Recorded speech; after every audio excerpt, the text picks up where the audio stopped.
Hello guys, welcome back to Shivam classes. अब हम बात करने वाले हैं कि आनुवांशिक फेरबदल क्या होता है और इसके लाभ क्या क्या हो सकते हैं। और ये हम आनुवांशिक फेरबदल किस में कर रहे हैं? पौधों में कर रहे हैं, फसल के अंदर कर रहे हैं।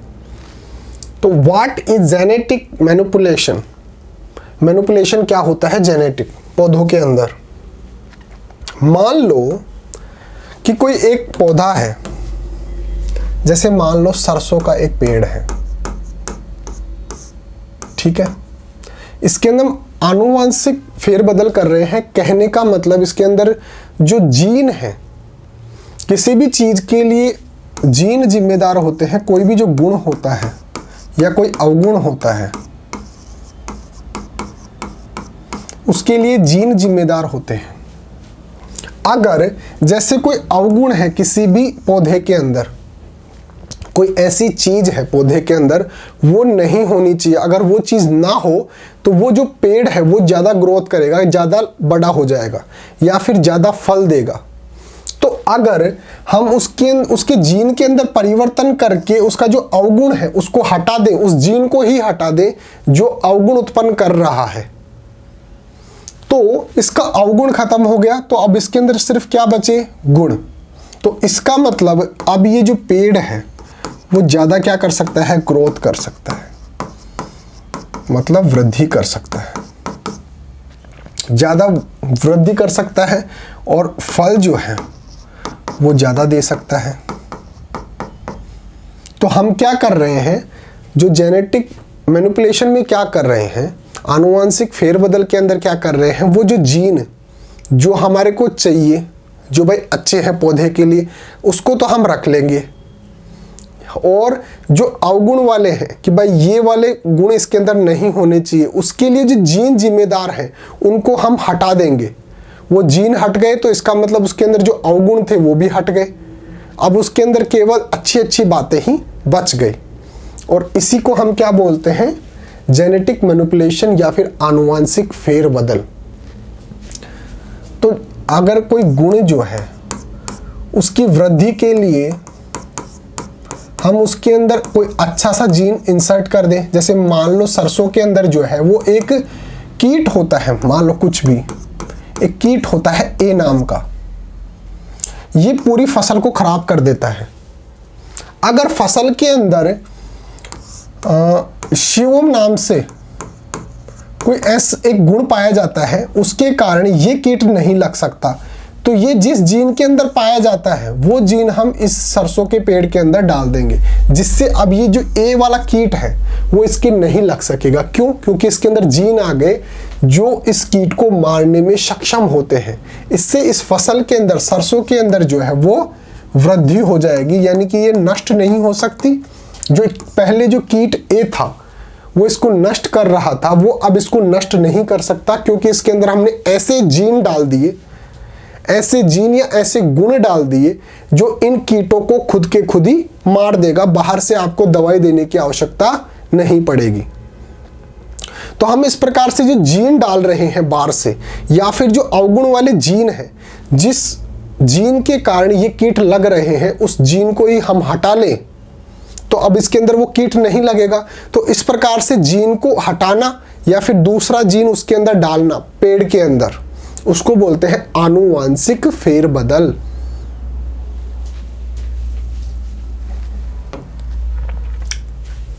तो अब देखते हैं आपके जो प्रश्न दे रखा है वो क्या है और उसका आप किस प्रकार से आंसर देंगे।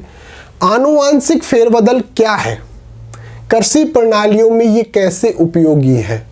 पहले तो आपकी इसकी डेफिनेशन देनी है कि भाई आनुवांशिक फेरबदल क्या है, जो जेनेटिक मैनिपुलेशन है वो क्या है, और फिर ये यूजफुल कैसे है, जो हमारी क्रॉप्स है उसके लिए यूजफुल कैसे है, कृषि प्रणाली के अंदर ये उपयोगी कैसे है। तो सबसे पहले तो हम इसकी परिभाषा देखते हैं।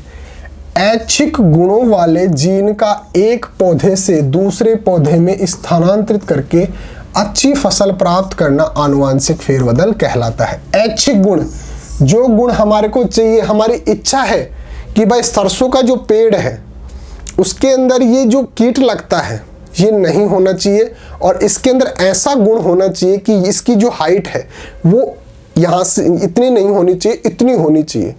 तो हम इसके अंदर हमारे ऐच्छिक गुण डाल देंगे। भाई ये कीट वाला जो जीन है इसको तो हटा लो, और जो हाइट बढ़ाने वाला जीन है उसको डाल दो, तो उसकी हाइट भी बढ़ गई और कीट भी नहीं लगा। तो हमने क्या किया, हमारे ऐच्छिक गुण वाले जीन को एक पेड़ से तो लिया कि भाई जैसे मान लो कोई दूसरा पौधा है, उसकी हाइट जो है वो ज़्यादा होती है, तो हमने उस पौधे के अंदर देखा कि भाई इसके अंदर ऐसा कौन सा जीन है जो इसकी हाइट को बढ़ाने में सहायता करता है। तो हमने उस पौधे से वो वाला जीन ले लिया और इस सरसों वाले पेड़ के अंदर डाल दिया। अब इसके अंदर वो वाला जीन आ गया, तो अब इसकी हाइट जो है वो ऑटोमेटिकली बढ़ जाएगी। अब दूसरा जो पेड़ था उसके अंदर कीट ए नाम का जो कीटाणु था, जो रोगाणु था, वो नहीं लगता है। तो हमने उसके अंदर देखा कि भाई इसके अंदर ऐसा कौन सा जीन है जिसकी वजह से इसके अंदर ये कीटाणु नहीं लगता है, ये रोगाणु नहीं लगता है। हमने वो वाला जीन लिया और इसके अंदर सरसों के अंदर डाल दिया। तो हमारे को दो जो इच्छा थी हमारी कि भाई ये गुण इसके अंदर होनी चाहिए, एक तो इसके अंदर ये कीटाणु जो है, ये जो कीट है वो नहीं लगना चाहिए, और एक इसकी हाइट भी अच्छी होनी चाहिए। ये दोनों जीन हमने उसके अंदर डाल दिए। तो अब हम अगर उस सरसों के पेड़ को बोएंगे तो उसकी हाइट भी बढ़ जाएगी और उसके अंदर वो कीट भी नहीं लगेगा। तो हम क्या कर रहे हैं, ऐच्छिक गुणों वाले जीन का एक पौधे से दूसरे पौधे के अंदर स्थानांतरित कर रहे हैं। इससे हमने अच्छे अच्छे वाले गुण लेके, उसके जीन लेके और इस वाले पेड़ के अंदर डाल दिया, जिससे उसके जो पूरे अच्छे गुण थे वो इस वाले पेड़ के अंदर भी आ जाएंगे। इस प्रकार से जो फसल प्राप्त की जाती है उसी को हम बोलते हैं आनुवांशिक फेरबदल। तो अब इसके जो अगर लाभ की बात करें, कृषि प्रणाली के अंदर इसके क्या क्या लाभ हैं वो देख लेते हैं। इससे फसल की गुणवत्ता में सुधार होता है। गुणवत्ता में सुधार कैसे होता है, जैसे मैंने आपको बताया, जैसे सरसों के अंदर कोई कीट लगता है, अगर हम उसके जीन के अंदर परिवर्तन कर रहे हैं जिसकी वजह से वो कीट ना लगे, तो उसकी गुणवत्ता के अंदर ऑटोमेटिकली सुधार हो गया। या फिर जो पेड़ था उसके पहले 50 फल आते थे, हमने उसको ऐसे जीन डाल दिए उसके अंदर कि अब उसके 500 फल आएंगे, तो उसकी गुणवत्ता के अंदर, उसके उत्पादन के अंदर ऑटोमेटिकली सुधार हो गया। परिपक्वन काल कम हो जाता है। हम उसके अंदर ऐसे गुण डाल दें कि भाई जैसे किसी फल को पकने के अंदर 15 दिन लगते थे, अब वही 5 दिन के अंदर फल जो है वो पककर तैयार हो जाएगा। तो उत्पादन जो हो रहा था पहले, जैसे मान लो 1 महीना लग रहा था किसी फल को पकने में, अब वो 10 दिन के अंदर पककर तैयार हो जाएगा। तो परिपक्वन काल कम हो जाएगा, जिससे फसल उत्पादन में धन भी कम खर्च होता है। पहले आपको पेड़ को 1 महीने तक केयर करने के बाद 50 फल आ रहे थे, अब आप क्या कर रहे हैं, 10 दिन के अंदर जब फल पकने को तैयार हो गया जीन डालने के बाद, तो आपको केवल क्या करना पड़ेगा, उसकी 10 दिन ही रखवाली करनी पड़ेगी। तो आप जो पहले ज़्यादा धन खर्च कर रहे थे उसकी रखवाली पर, वो खर्च कम हो गया और उत्पादन भी बढ़ जाएगा, तो जिससे आपकी आमदनी भी बढ़ जाएगी। फिर बात आती है, एक ही किस्म को विभिन्न क्षेत्रों में विभिन्न जलवायु में उगाया जा सकता है। कुछ फल क्या होते हैं, जैसे मान लो सरसों जो है, सरसों केवल सर्दी के अंदर उगाई जा सकती है, लेकिन हमने उसके ऐसे गुण डेवलप कर दिए, उसके अंदर ऐसे जीन डाल दिए जो उसको गर्मी से भी बचा सकते हैं। तो अब अगर हम उसको गर्मी में भी बो देंगे तो भी वो गर्मी में उग जाएगा। क्यों उग जाएगा, क्योंकि उसके अंदर वो जो जीन है जो उसको गर्मी सहने को तैयार कर देते हैं, वो उस गर्मी को रिमूव कर देंगे, उसको गर्मी सहने के लिए तैयार कर देंगे, जिससे जो सरसों पहले सर्दी के अंदर बोई जाती थी वो अब गर्मी के अंदर भी बोई जा सकती है। यही कारण है कि वर्तमान समय के अंदर ऐसी कोई भी चीज़ नहीं है जो स्पेसिफिक किसी एक सीज़न के अंदर बोई जाती है। पहले क्या होता था, गेहूं जो है सर्दी के अंदर ही बोया जा सकता था, लेकिन वर्तमान के अंदर गेहूं को आप चाहे सर्दी में बो चाहे गर्मी में बो, ये संभव हो पाया है। तो किसकी वजह से, जीन जो हम ट्रांसफ़र कर रहे हैं एक पौधे से दूसरे पौधे के अंदर, उसकी वजह से। पहले जो सब्जी थी वो सीजनल हुआ करती थी, वेजिटेबल्स जो थी वो सीजनल हुआ करती कि इस मौसम के अंदर केवल ये सब्जी ही मिल पाएगी, क्योंकि खेतों में लग नहीं रही है। लेकिन जब हमने ये जीन वाला जो स्थानांतरण किया, जीन ट्रांसफर किया एक पौधे से दूसरे पौधे के अंदर, तो उसके अंदर ऐसे गुण भी आ गए कि वो हर सीजन के अंदर उगाई जा सकती है। अब आप देखते हैं कि सब्जी जो है वो हर एक प्रकार की सब्जी आपको 12 के 12 महीने उपलब्ध हो पाएगी। फिर नेक्स्ट आता है जैविक तथा अजैविक प्रतिरोधक क्षमता बढ़ जाती है।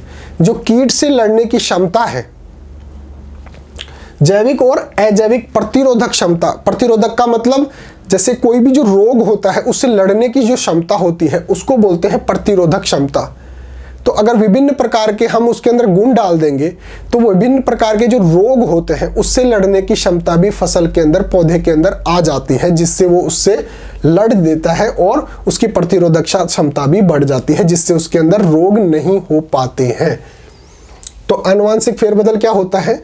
ऐच्छिक गुण वाले जीन एक पौधे से दूसरे पौधे के अंदर हम ट्रांसफर कर देंगे। ऐच्छिक का मतलब जो हमारी इच्छा है वो वाले, हम जैसी हमारी इच्छा है वो वाले गुण उसके अंदर डाल देंगे, वो वाले जीन उसके अंदर डाल देंगे। तो उसको क्या बोलते हैं? आनुवंशिक फेरबदल। इससे फसल की गुणवत्ता बढ़ जाती है, परिपक्वन काल कम हो जाता है, कहने का मतलब वो जल्दी पक जाती है फसल जो होती है।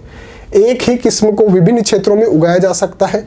पहले जो चीज़ सर्दी के अंदर उग सकती थी, गर्मी के अंदर नहीं उग सकती थी, या फिर जैसे मान लो कोई एक ऐसी फसल है जो सिर्फ अमेरिका में उग सकती थी, क्यों? क्योंकि वहाँ पर सर्दी ज़्यादा है। हमारी इंडिया में नहीं उग सकती थी क्योंकि यहाँ पे गर्मी ज़्यादा है। लेकिन हमने उसके आनुवंशिक चेंज करके उसके अंदर ऐसे गुण डाल दिए कि वो अब गर्मी के अंदर भी उग सकती है। तो अगर हम उन बीजों को अब इंडिया में लाकर बो देंगे तो वो इंडिया के अंदर भी विकसित हो जाएगी। जैविक तथा अजैविक प्रतिरोधकता क्षमता भी बढ़ जाती है, रोगों से जो लड़ने की क्षमता होती है वो भी बढ़ जाती है। तो ये हमारा प्रश्न पूरा हो गया। आप हमारी ऐप डाउनलोड कर लीजिए, शिव ओम क्लासेस नाम से है। इसके अंदर आपको सब कुछ फ्री के अंदर अवेलेबल होगा, चाहे अपनी क्लास के नोट्स हो, चाहे वीडियोस हो, एनसीईआरटी सॉल्यूशंस हो, बुक्स हो, एमसीक्यू टेस्ट हो, प्रीवियस ईयर की पेपर हो, मॉडल पेपर हो, सब कुछ आपको फ्री के अंदर मिल जाएगा। और आप हमारे व्हाट्सअप नंबर भी लिख लो 8696608541। ये हमारे व्हाट्सअप नंबर है। आप हमारे को व्हाट्सअप पे मैसेज करके भी अपनी क्लास के नोट्स वगैरह जो भी आपको डाउट हो वो पूछ सकते हो। तो हमारे व्हाट्सअप नंबर भी नोट कर लो, कॉल मत करना, केवल मैसेज करना। Okay guys, thank you so much. मिलते हैं अगले क्वेश्चन के साथ।